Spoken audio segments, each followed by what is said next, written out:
All right. Hello. Welcome again to another labor history and labor talk. Today, we are joined by John Womack Jr. He's an economist and historian, Harvard graduate and professor, and writer of many books, including Zapata and the Mexican Revolution, Rebellion in the Chiapas, an historical reader, and then the book, and what we'll be mainly discussing today, Labor, Power, and Strategy. So thank you, John, for joining me. Thank you for having me. Yeah, of course, of course. So just starting off, I think this is a valuable question to ask really any labor historian or anybody who knows a lot about labor. Pretty simple question, but why do you personally think workers should join a union or a labor organization? Well, I think because otherwise you're dealing individually with another party that's much more powerful than you are. And the only thing you've got for protection is the labor law, which might look, compared to no labor law, like something better, but the U.S. labor law is very faulty. And while it provides certain protections, there's a whole world of protections it does not provide. And a union gives you all its strength. Sometimes there are unions that have existed, and there's still some that don't put their strength into effect on your behalf. So those are, they're not good unions. I could describe them otherwise, but that's a simple way of saying it. But if you find that there is a good, respectable union, it's much better. You've got a lot more protection from it than you would have on your own under the labor law. I'll put it that way. Okay, yeah, and we kind of talked about that last week with Bill Fletcher Jr. a little bit about how you don't really have the rights you have like as an American, the constitutional rights within a workplace.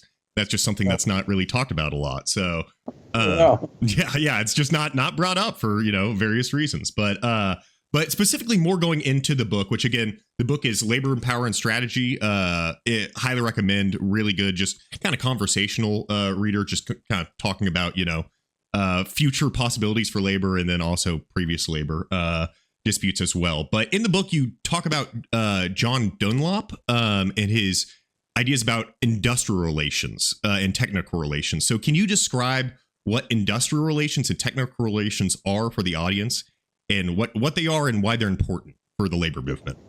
Sure. Just as a here's the book, Dunlop's book. It was first published in 1958, but let me get to your question.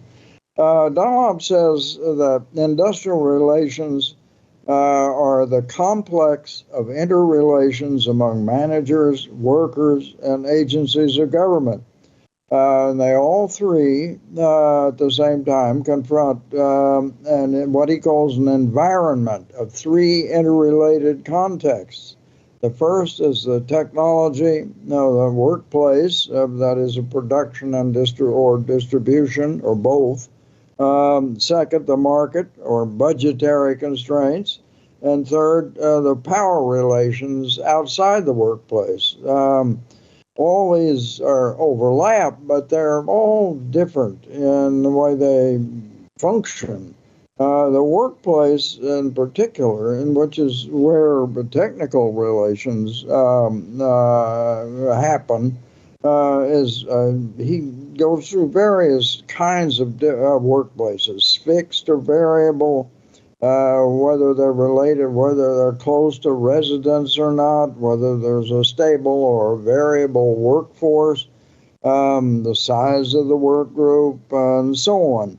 But this context, in particular of labor,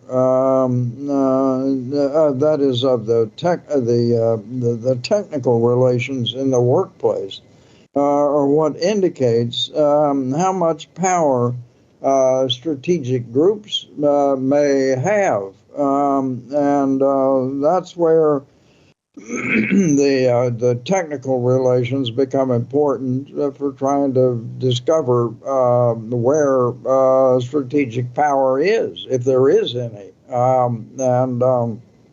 So that's basically where I got the idea back in the 1990s, and when I was starting to write about Mexican labor history, and it occurred to me, look, the technology is the same in their workplace. Well, and in the old-fashioned workplaces, no, it was sort of artisan workshops.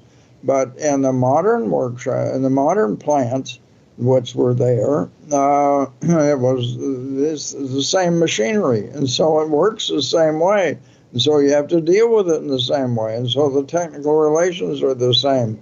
And so they're not, just because it's in Mexico doesn't make any different, make it any different from the way it is in the United States. And so I got interested in Dunlop's ideas and studied them, and it got to be very interesting.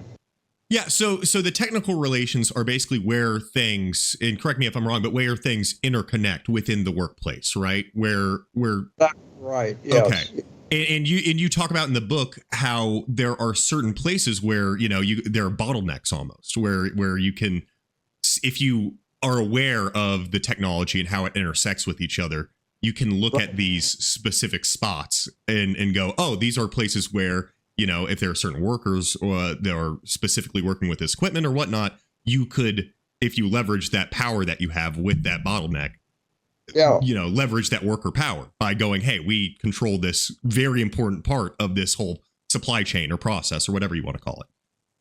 Right. Okay. Yeah. And then also kind of going off of this as well, you talk about strategic sectors and non-strategic sectors. Could you give some examples of what these are? I know in an example you gave in the book was the automotive industry is still a pretty strategic sector. What are some other examples of those, and then maybe some non-strategic sectors of the economy? I think in a strategic sector, it also depends on the scale of things you're talking about. There are strategic jobs, even in a small plant or in a school system. The social worker in a school is in a sort of strategic position. And quite aside from the teachers. But if the nurse or the the social worker doesn't show up or decides because of their complaints to basically not do their job, then everybody else around them can't do their job. So things have to shut down. And so that a few workers in a place that where if they stop, everybody else, practically everybody else has to stop. That's a strategic position. And if the place where they work is important in the economy, local or national, then that's a very more or less strategic position in the economy, local or national. And so in the automobile industry, well, we saw some of it most recently in the UAW organization of strikes against the big three automobile workers.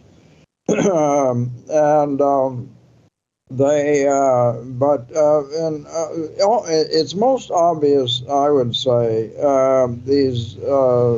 these positions, strategic positions, which also get called in a lot of the literature on labor choke points or bottlenecks. That it's most obvious in something like transportation or what they call broadly logistics, maritime, air transport, or land transport. Or there's something that is part of that sort of what we now call a supply chain, that there are distribution centers, because if you can't load the truck. There's nothing to deliver. And there's no point of the truck going out empty. But there are also in the economy, the national economy, there are other strategic industries. Automobiles, for example. People need cars. I don't have one, but everything I need is right close. But the mass of the population relies on automobiles. But also the communications and automation that communication increasingly depends on. That's a strategic sector. If you can't communicate, if Verizon doesn't work or Mac somehow goes down, then a lot of people can't. Other people can't do what they want to do or need to do in order to keep the economy going. But beyond that, there's the power that without power, pumps don't work, lights don't go on, machinery doesn't run, data centers can't function. They can go to generators, but that doesn't last for very long. And so there are, once you begin to think about how the economy runs, I should say also that there was another economist at Harvard while Dunlop was here, named, he was a Russian by origin, and he'd come to the United States, I think, as a young man, Leontief. And he had tables that he and his students designed, which were input and output. And you could see where the inputs would affect a lot of outputs in certain kinds of jobs.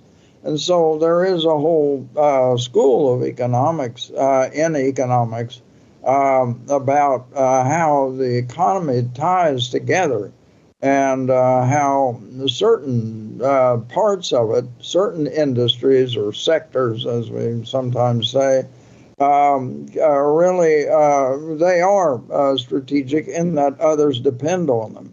So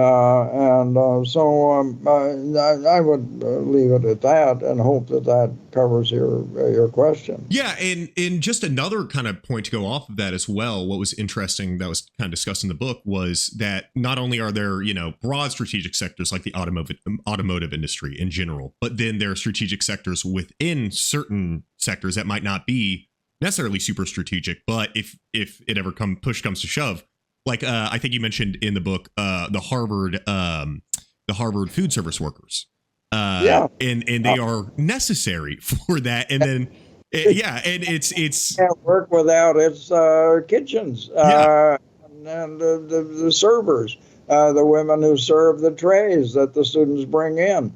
So there are a lot of in any large organization, and Harvard's pretty large. I don't know, it's not. On a scale of General Motors, it's not large, but it's a big local industry, Harvard, and so just the few hundreds of people who work in the food services are strategic, and it's something like nurses in a school system, or in a hospital. The people, the cleaning staff at a hospital. You can't run a hospital unless you keep it constantly clean. And so those people, they may be, as a proportion of the labor, including doctors and nurses, they may be a relatively small proportion, but they are strategic. And so organizing them gives you great power in the hospital, and if you want to use it. And so almost every organization has some positions that are really crucial to the rest of the work in the place. And so if you stop them, you stop the rest of the work. Yeah, and I think your book was great about just I never really thought about it in that sense because, especially during COVID and everything, we heard about the supply chain and all the, how there are certain points that were kind of getting bottlenecked and stuck. But I never thought about it in a strategic sense of how labor can use those bottlenecks or use those strategic points to fight for their own rights and fight, for better rights for workers, whether within their own industry or, at large. So I thought that was a very interesting way of thinking about it that I hadn't necessarily thought about. That I think is very powerful as far as, fighting for labor, for the labor force, for the worker. And then one of the other things you talk about when you talk about the strategic sectors is we mentioned you talk about automotive workers. And then you bring up the failure of the Nissan plant in Canton, Missouri, I believe, or Mississippi. Mississippi. Yeah. And I was wondering if you've kept up at all with the recent UAW leadership, because that was back in 2017. And obviously, UAW has kind of changed, leadership, but not only tactics as well. And they've recently, had some success with the BMW plant in Pennsylvania. So how do you see any difference between their strategizing and how they're working now than how they were, even just in 2017, not too many years ago? Yeah. I think there was a big difference. For one thing, the UAW had been sort of thinking about organizing in Canton for some time before it actually went to work there. But it went to work, I think, in a place. It was the wrong place to try to get people without any preparation, to get people to take the risk of joining a union. Canton, it's like you were asking the workers there. There's nothing else in Canton but that plant, and so you're asking them. There's basically you got to have a car to do everything, and since you probably borrowed money to buy the car, so if you join the union and they move the plant or they fire you, you've lost everything. So you're asking workers in this plant to gain something, to take the chance on gaining something a little better, or quite a bit better, in fact, or lose everything. And so it's like suicide or an extra $100 a month. And so it turned out to be, then, and then once they got started, they didn't have a very broadly staffed organizing in the plant. There were certain departments they didn't go into. They didn't seem to be focused on any particular division or department at the plant. And at the last minute, they brought in some, various sort of preachers and so on to supposedly to rally community support, and it didn't work. But the recent action, the UAW, with a very different leadership that came in since 2017.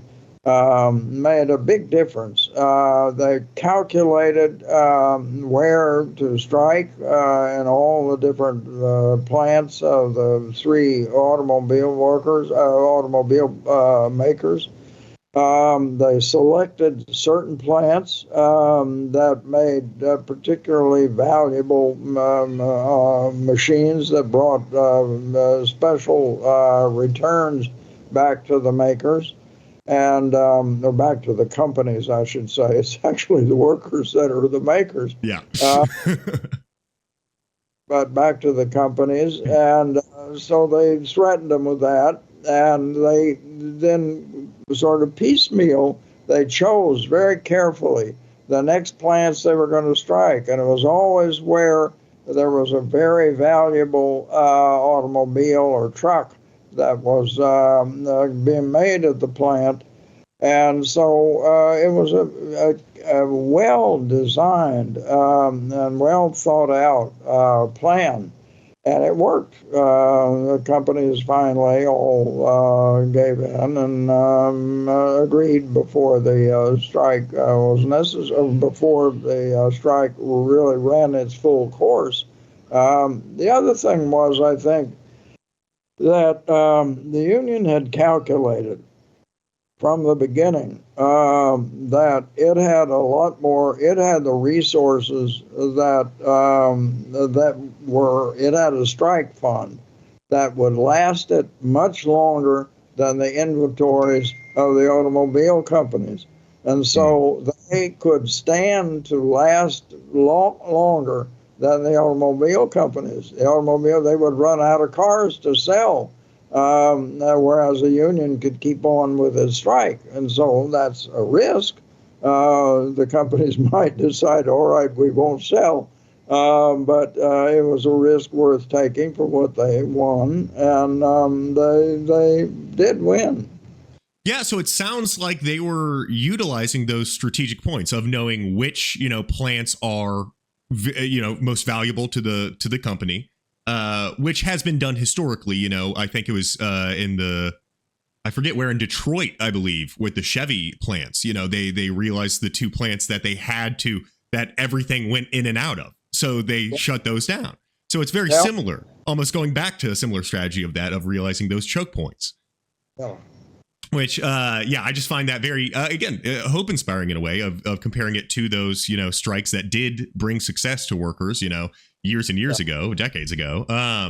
But then also something that was very interesting that you brought up that I actually had some personal experience with was talking about how people in 2017 in Canton, how a lot of the people didn't want to lose their jobs. Like if that car plant left, that was it, which is the case for a lot of places. I think people don't really know that or aren't super aware of that. Is there are many places across the country where there is a single company that employs 80% of the people in certain towns. It is, and so that is when you're trying to organize those places, or even the one that I have experience with was I had a conversation just this past week of so a lot of, I live in Louisville, and a lot of departments recently have gotten a bunch of budget cuts. Pretty much every department aside from the police have gotten a budget cut within the past year. And every department has been very unhappy about that. Every department has wanted to do something about it, but then everyone has been scared that if they try to do anything, that they might lose their jobs because there's what other department are you going to go to? So it is a very similar situation of, would I rather, lose some money and lose some ability to actually do the work that you want to do, but keep your job, or, possibly fight that and lose that job. So I think that's a very good point of, realizing what fears workers do have, that is absolutely something that drives people's, it's not that it's not always people are like, I don't want to pay dues to unions. I think there are plenty of people that want to pay, would rather pay a little bit and then have better representation. But again, if there's a fight there, if there's a struggle and they might lose their job in that struggle, and it's uncontested, whether they will or not. It's a problem, They have to decide that, and it's not. It makes sense for people, in that situation. Some of them to say, "Well, I don't want to take the risk." Yeah, which is, you can't blame anyone for, because they're looking out for themselves and their family, and it's, I absolutely understand where they're coming from. So, but that is very good to hear about the UAW's recent organizing efforts. I definitely have seen some great strategy that they're using. I'm very much looking forward to the future of them. But to also go back to the book, you were discussing strategies with organizing Walmart. And you say at the retail stores, I'd figure you couldn't do much serious technical strategic disruption. Maybe no more than shut a store down for a day, and that would take a miracle of moral solidarity. But then you go on in parentheses to say it could happen. I believe in miracles. This got me wondering, have you seen any miracles in the labor movement, whether, within your own lifetime personally or also just historically? One has been in the news here in New England. 10 years ago, there was a fight in a grocery store. In a grocery store managed a big company. It has stores in, I think, 3 states in New England. And it was a fight in a family over who was going to run the company. Hmm. And a guy, one member of the family, had a bad reputation as being, a sort of profit hound, and the other was a much more trustworthy guy. And he'd been running the company for a long time, and it had anyway. So he lost, and the workers at all the plants basically went on strike to bring the manager who'd been fired back. And the customers there was no union either. They did it without a union. And the customers, too, without any kind of organization, backed the workers. And they would tape receipts to the windows of the stores and so on. And eventually they won. The guy had been fired, came back, and the stores have done wonderfully since then. And so that was a kind of miracle, and the newspapers are now all celebrating the 10 years victory. But I think also these Starbucks unions, there's nothing strategic about them. You can strike a store because you get the baristas and the cash register people to go on strike, and something like 400 stores have done that, and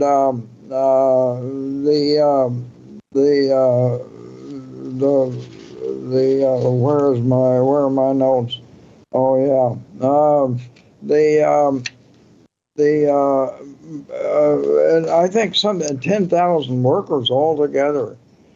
But still, that's a very small, and none of them have a contract either. They all belong to one organization, but they're all in different stores on different corners and out and spread around, and none of them have a contract.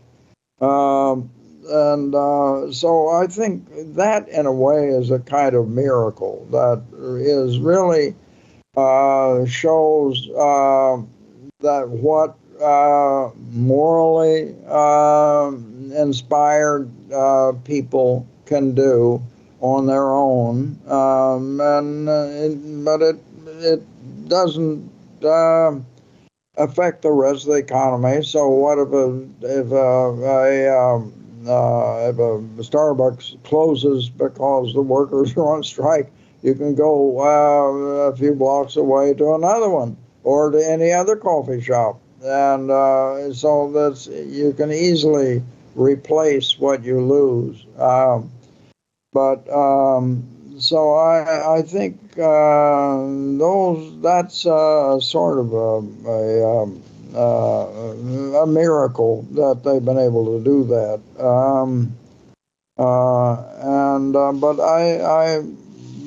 there are strategic positions in the sort of coffee supply, coffee drink supply, but they're not in the Starbucks stores. Right. That's outside of their sector, I guess you would say. That would almost take them trying to organize with those distributors of some kind and try to, to utilize that bottleneck. And we've had similarly too that, and I talked about with Bill, that has spread to other, service sectors and similar also coffee shops as well. So a lot of the coffee shops around Louisville have started unionizing. So now it's not just, Starbucks, but it's like, okay, well, let me go down the street. Oh, well, they're also striking as well. So then it becomes a bit, then it becomes a broader thing. But again, that shows the solidarity between, different groups working within similar sectors or even the same exact sector and going, hey, if we all stop, that will, if no one can get their coffee in the morning, that's going to cause some trouble. Yeah, and people, but people can also, I don't know, if they work in an office, they can get to work and use a coffee machine there. Exactly. It's not the most strategic. Yeah. There's always a weighing of how much will it actually impact. And kind of going off of that, I guess, as well. So you talk about identifying weak points and strategic points within job sectors. Think about modern unionizing. Are there and the service sector, especially in particular, are there any bottlenecks you see that are ripe for people to take advantage of, for workers to take advantage of in this economy, this modern economy? Well, I think for one thing, services actually covers a lot of things. In part, I guess it's, as in Dunlop's terms, he talks about what's the focus of the workers at their workplace, whether it's on themselves as they, maybe they're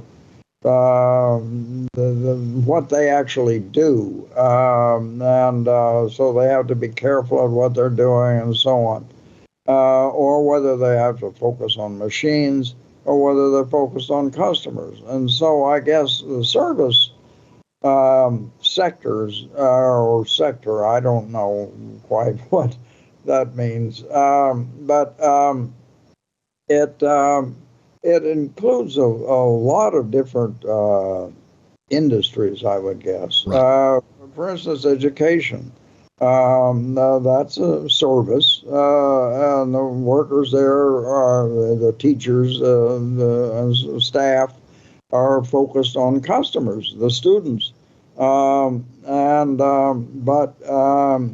there's a lot that happens in terms of organizing in education.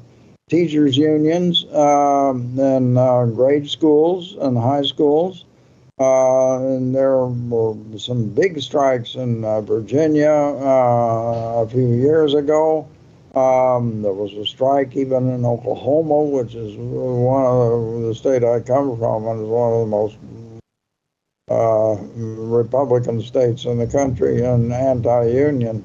But even so, the teachers there did a good strike and won some stuff.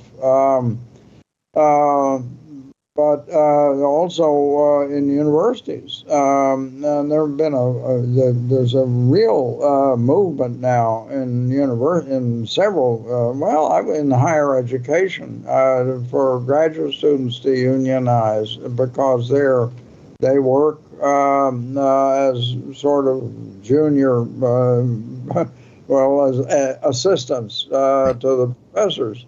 And then California last year, I think it was, they had a big strike.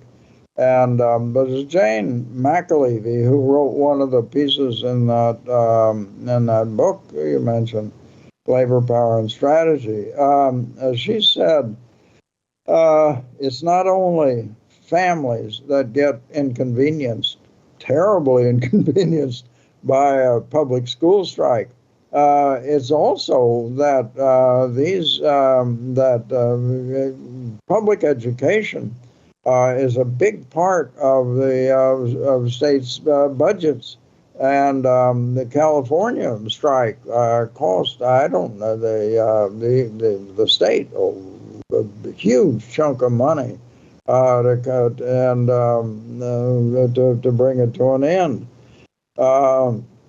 The hospitals also are full of services. I mean, they are a service. And at this point in Massachusetts, there was a really corrupt company that owned, I think, 8 hospitals, and it went broke because of corruption, basically.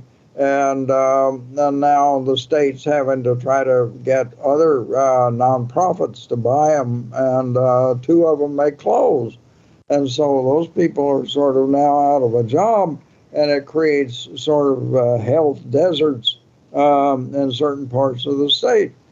And so those are hospitals are strategic parts of the economy, and particularly if you look at just their budgets and how much they affect the state's economy. I think the health industry, as it's called, is the biggest industry in Massachusetts, and I would imagine in certain other states, it's Florida, for instance, where there are a lot of old people. It's a very important part of the local, of the regional economy. So services covers a lot of things, and even with Starbucks, it depends also on what you include with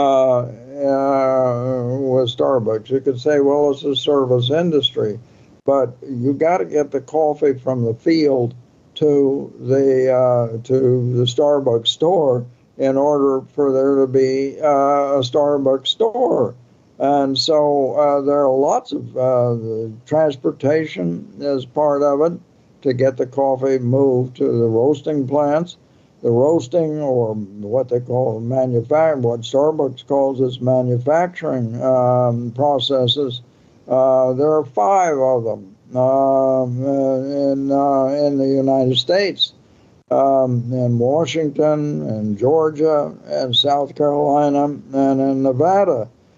And the biggest is in York, Pennsylvania. I think they roast about 3 million pounds of coffee a week, then send it then from the distribution center there out to across New England and to Canada and Europe. And so there's a lot that goes into this general question of the service sector that it sometimes disguises the manufacturing parts behind it. But even without them, you're talking about a great deal of the economy with education and health. And I think it was very interesting that you brought up the hospitals. So the 8 hospitals that are, facing closure, basically, that are now asking for people to come in to save them for nonprofits. And just comparing that to, people worried about similar with the Canton car plant or any, this has been a history of people worried about their places of business closing, but then later they can still close, not because of unionizing efforts, but because of corporate, malpractice or whatever you want to call it, corruption. So it's very interesting that is, that I think that's something to look at as well of, though that might be a worry currently of, through this process that might happen, that also might happen regardless of the process. This process, if successful, will help, stop that from happening. If that does become a thing, but without that, and if that process doesn't go through and there's not a union, then you're just kind of left to, okay, we're closing. And then, you have to reckon with that. Yeah. So, I think that was very interesting that you brought that up. But moving on to another part of the book you mentioned, and I found this very interesting. So you say, so as long as we are stuck in capitalism, capitalist proliferation of uses of every technology for gigantic companies' profit will continue, whether the uses are socially helpful, wasteful, or harmful. And I found this very interesting, just this passage alone, because thinking of it in the current context of this, quote unquote AI boom that we're having right now, of artificial intelligence being put into a lot of different, companies, or companies now saying they have this as, part of a way of saying, hey, we need more money for this development. And then now we're kind of seeing the tail end of that, of either it being introduced in ways that people don't appreciate, like, it's scraping creative content from people. Or on top of that, now it's seeming, it's still waiting to see, jury's still out, but it's seeming like that whole business model is starting to collapse on itself in a certain way. And so I found that very interesting with, thinking about now all this different technology that we've had that is, it's branded as new and marketed as new, but it's really some of the same stuff that we've had. It's just different forms. And it's not all best for us. One of the best examples I would say is the internet. There's so much good that comes with it, but then also with the social media sites that have been created, there's a lot of negative that has been created, like socially, just cohesively between people and how they communicate. And no one had any say over that. It was just something that we all had to deal with. That was just, okay, it's new, it's making money, so get used to it. Yeah. So I just found that very interesting. Again, another way of framing things, of just thinking about technology. And, there are many benefits to the internet and other things that are brought on, but then there are also many harmful or wasteful things.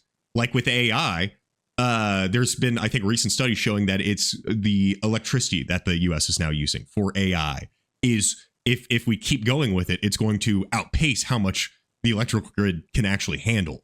So that is something that is, I would say, wasteful, because we're not seeing any actual payoff from that in a way that would make sense of how much energy we're using for that. But then also, just dragging down all these other industries that are now having to go, okay, well, we need power, and we actually do produce stuff of, material value. And then there's these things that aren't, but it's just the new technology. So you got to deal with it. Yeah. But then at the end of that passage, you say, when, you said, talk about capitalism. So you can't reform it, sanitize it. The only way to stop it is to stop capitalism, overthrow it. So with this, I'm already on the same boat in a certain sense of, this system that we have is not working, and we need a fundamental change to it, and not even a reform, but something totally different almost. What would you say, though, to convince somebody of this, or would you even try? But if you were to convince somebody of this, or try to, that capitalism and its greatest ills cannot be reformed, that it is not something that you can just change inherently and go, okay, well, let's fix these kinks, and now it's perfectly working for everyone. Well, that's a big question. Yeah. And I can't pretend to have any clear or much less simple answer. But I think, for one thing,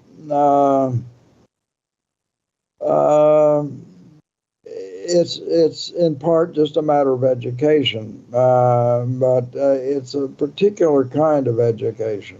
That is, you have to kind of, it's why people have the experience of capitalism, and the experience, sometimes it's nice and they make a lot of money, but most of the time they work all their lives, and particularly in the United States now, they've run out of savings. They don't have a guarantee.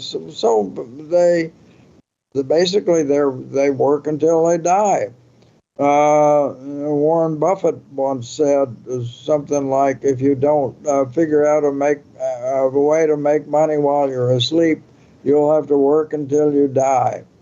And so I think increasingly that's what happens with people. They may, at certain points in their life, have a good spell and be able to think, oh, now we're doing fine. But for most people, it doesn't work that way.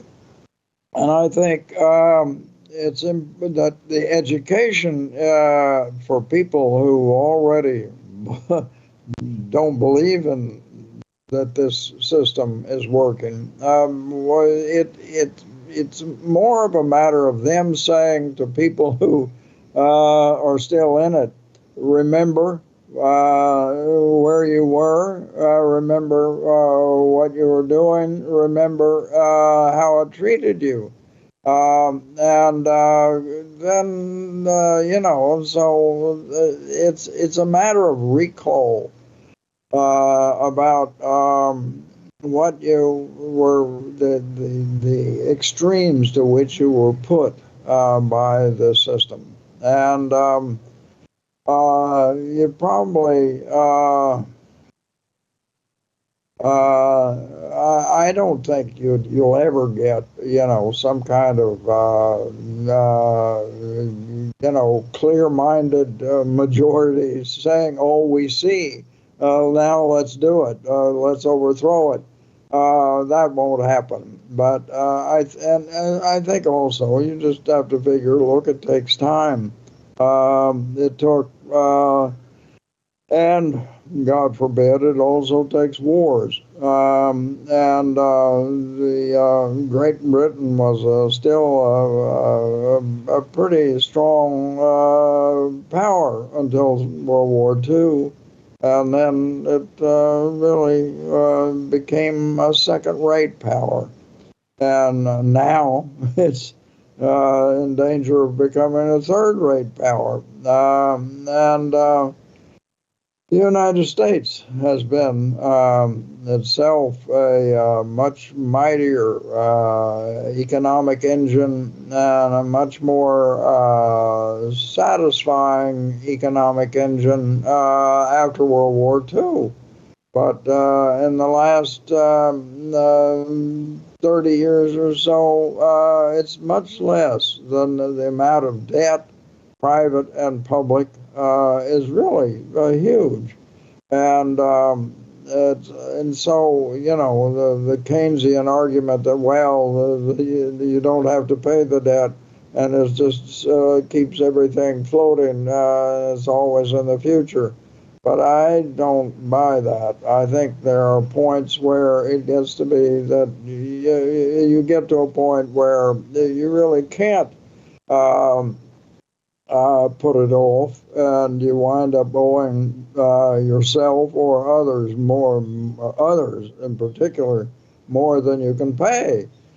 And at that point, you really slip a few notches down the grade. So I think as the United States becomes less promising for more people, it's important for people who already see through it to say, think about it. Remember where you were. Remember that. Let's at least, it's not only also a matter of voting, because you wind up with Democrats who are basically the same as the Republicans except for Trump. And so you don't win much by voting. I have my preferences, but it's getting people to vote the right way is much less important, I think, than getting them to join organizations or movements that for some kind of change. And the change doesn't have to be, in all cases, massive. It can be something much smaller. For labor rights, sure. But for also community rights also, and health, public health. The population in the United States is getting much older, and more and more people are without access to help because the medical system has basically sold itself to the insurance companies. And so a movement to republicize, to make health, again, a public issue, and to take it out of the hands of insurance companies, that would be make a big difference, I think, and in the right direction. And so there are a lot of things that you can see doing that, it won't, when I say overthrow it, I think that's the ultimate thing, but overthrow it may happen in smaller ways, along the way. So getting past it. Yeah, and I think one of the points you just mentioned about medical care and access to it, that's been something that's very sad for me this election cycle, of not seeing that on the table pretty much at all, of access to whether it be Medicare for all or whatnot, just any program in helping our medical system adjust to what it needs to do. There's just been no talk of that from either party, which isn't a huge surprise for me, but it has been disheartening to see, of just, that seems off the table pretty much at this point, where it's we're not doing that. And so, I think that is a great point of, voting only does so much, and really, in my opinion, you're getting more of the same no matter what you vote. So that's another reason why I'm, doing this, is trying to, bring people to the realization that we need to do more than just vote. I think that is a easy fallback of, okay, I'll just go out, one day every 4 years and vote and hope for the best. But it's, to really get a better future, we gotta do more. And that means actually, organizing with other people, talking with other people, and seeing, again, these strategic points, how we might affect the working system. So I think, a lot of great points were made there. But just two more questions. So it seems to me, and we kind of talked about this a little bit, but it seems to me one of the greatest obstacles to building a large working class movement is convincing workers, at the company you work for, that your boss, your manager, capital at large, is your enemy. Yeah, it's not on your side. It is against you in many ways. So what would you say to that, or what would your methods be of trying to convince people of that? And I guess you already kind of talked about that with, just so many people already have this not great experience with capitalism. I mean, it is, I think everyone can think of that summer job in high school that was terrible, or that summer job outside of college that was terrible, or the job you have now that's not good. So, I think going back on that, of people's own experience and thinking, how bad was that? That can happen to you again. Though you might have a cushy job now, you never know what will happen to your company. And so, are there any other things you would say to people to try to convince them that it's like these people are not your friends as much as they try to tell you they are? You're in a discussion with somebody, you can basically say, well, let's think about this, and then explain to him or her what all is involved, and that the company has to go into debt to run, and so it's constantly paying bills as well as receiving payments. And so, so where does that leave the company? It's at the mercy of the market. And so the market goes down, the company goes to hell. And so then you can say, well, and then what about you? Where are you left? So it's not just, is there an individual capitalist who's the enemy? It's really an individual may not be bad, maybe a perfectly nice person, but it's basically the way the system works. And where does it leave workers? Basically at the mercy of the market. And if you can explain that to them, it may, make some difference. And they may say, well, you've got a point. And, eventually come to your point of view. Yeah, and I think that's a great point of, it's not that these, your boss or your manager or the CEO or whoever is a terrible person. It's not, they're not, they might be, but they also might not. They might just be a perfectly nice person you could, go eat dinner with, go to lunch, whatever. But it is the system itself almost working through them that is bad. That's the problem is what the necessities of the system, and then them most of the time they do realize that, and they understand what the needs are of the company and whatnot. And that might come at the behest of the people working for them. But again, they are the levers of capitalism almost that are pulling that they are making those decisions for the system itself.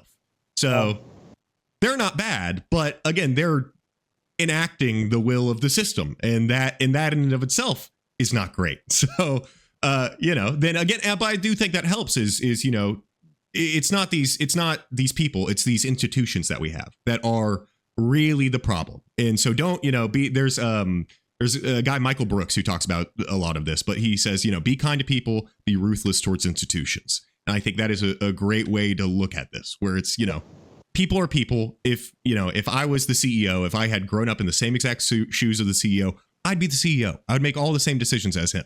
Yeah. So it's more, okay, well, why is he making those decisions? What is causing him to make those decisions? And you realize it's the institution that he is within that is driving those things. So I that's how I look at it. And I think that's a really good way of looking at it, of just, taking the personal kind of out of it and going, okay, broad scale. If somebody else is put in that CEO position, they're going to do the exact same thing. That's how it goes. So yeah, I think that's a great way of deflecting it from the individual. It's not your boss, it's the position of the boss within the system that is inherently bad. And so for the very last question, and I like leaving it on a somewhat positive note. Do you have hope for the labor movement and the future of America? Well, more now, in part because there are sort of movements within the labor movement, like Labor Notes, for instance, which is a publication that at least one guy I know has been, I don't know, maybe 20 years old now. But they started out with the TDU, the Teamsters for a Democratic Union, and but that's not the only union. There are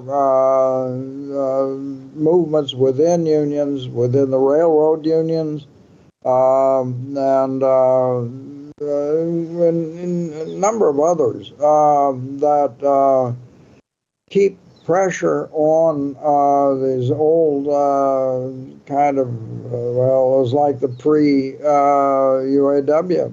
pre-Sean Fain UAW. But thanks to that movement, they got Fain elected, and that made a big difference. And so I think now